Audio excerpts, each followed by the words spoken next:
আসসালামু আলাইকুম, সবাইকে ঈদ মুবারক। সবাই কেমন আছেন? আশা করছি সবাই ভালো আছেন। ঢাকা শহরে ঈদের আমেজ চলে আসছে ৩-৪ দিন আগে থেকেই। সো আমি ওরকমভাবে ভিডিও করতে পারি নাই।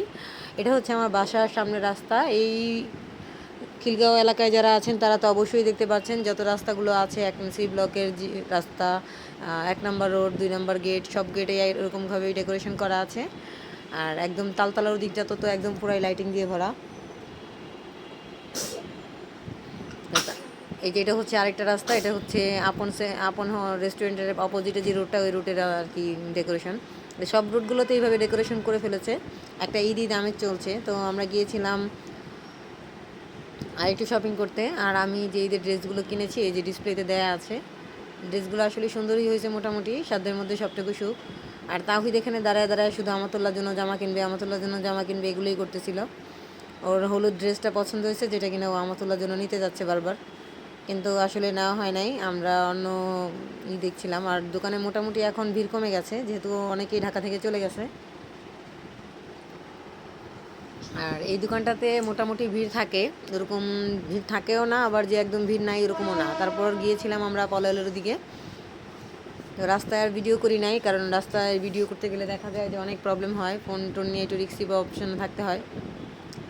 তো অনেক ঘোরাঘুরি করলাম, অনেক ঘোরাঘুরি করে তারপরে জুতা কেনার জন্য এখানে জুতা হইলো না। জুতা বাটাতে দেখছিলাম, বাটার জুতোগুলো ভালো লাগে, কিন্তু জুতা অনুযায়ী একদম প্রাইসটা বেশি হয়ে যায়, যার জন্য আর কি কেনা হয় না।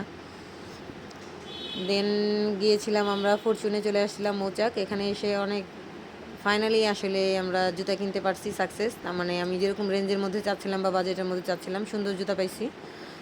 আর ভালোই লাগছে, ওরকম একটা লাগে নাই। তো সবাইকে আসলে অগ্রিম ঈদ মুবারক, ঈদ মুবারক, ঈদ মুবারক। সবাই আসলে ঈদটা অনেক আনন্দের।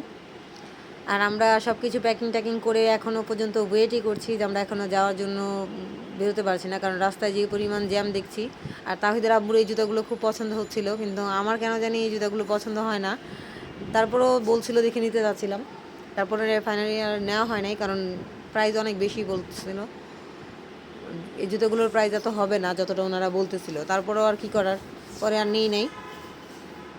পরে এই যে জুতোটা দেখতে পাচ্ছেন, অনেকগুলো জুতো ট্রায়াল করছি, ট্রায়াল করার পরে এই কালো ব্ল্যাক কালারটাই নিছি। এটা জুতোটাও পায়ে ভালো লাগতেছিল, কিন্তু প্রাইসটা একটু বেশি চাচ্ছিলো, যার কারণে আমি এটা আর নেই।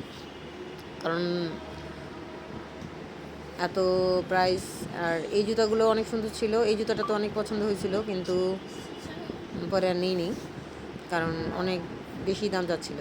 আর ঈদ আসছে এটা বোঝার জন্য ফরচুনের এই এই জায়গাটাই একদম যথেষ্ট। মানে ঈদের একটা আমেজ, সবাই মেহেদি দিচ্ছে, মেহেদি পরানোতে ব্যস্ত, এখানে মেহেদি সেল হয়। তো আমার এখনও মেহেদি কেনাই হয় নাই, কিন্তু আমি কিন্তু খুব মেহেদিটা এনজয় করি।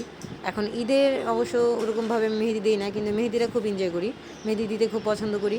কিন্তু কয়েক বছর ধরে আসলে বাচ্চা কাচ্চা হয়ে গেলে যেটা হয় আর কি, মন থেকে অনেক কিছুই চলে যায়। আনন্দটা থাকলেও আর কি ওরকমভাবে আর ব্যাকুলতাটা এখন আর থাকে না। আর এই হচ্ছে তা হয়তো ওর জুতা নিয়ে, জুতা এখানে কেন রাখছি, ও জুতা নিয়ে খুবই একটা, আমি সব কিছু বের করে নিয়েছিলাম প্যাকিং করার জন্য। আর আর আপনাদের ভাইয়া যেটা করছে, বার্থডে ছিল আমার ঈদের 4 দিন পর, আমার 3 দিন পর আমার বার্থডে। তো সে আমাকে অ্যাডভান্স বার্থডে গিফট করে দিছে। আমি আসলে খুবই মানে নিজেই সারপ্রাইজ হয়েছিলাম। আমি ভাবছিলাম আমার বার্থডে ঈদের পরে পড়ছে, তো আমি কোনো গিফট পাবো না, কিন্তু না, সে আমাকে এই যে ব্লু ড্রেসটা গিফট করছে এবং পার্সটা গিফট করছে। আমি তো নিজে অনেক অবাক হয়ে গেছি, কিছু বলার নাই। তারপরে সব কিছু রেডি করছিলাম, রেডি করে চলে যাব। তো প্যাকিংয়ের করার সময় আমি ভিডিও করতে পারি নাই, কারণ আমার একটা বাচ্চা আছে, সে কারণে আমার ওরকমভাবে ভিডিও করা হয় নাই। তো যখন আবার যাব তখন আবার ভিডিও করব। অবশ্যই পরবর্তীতে শ্বশুরবাড়িতে যে কী কী করলাম সব কিছু আপনাদের সাথে শেয়ার করব। সে পর্যন্ত সবাই ভালো থাকবেন, ধন্যবাদ সবাইকে। আবারও ঈদ মুবারক, ঈদের অগ্রিম শুভেচ্ছা। আল্লাহ হাফেজ।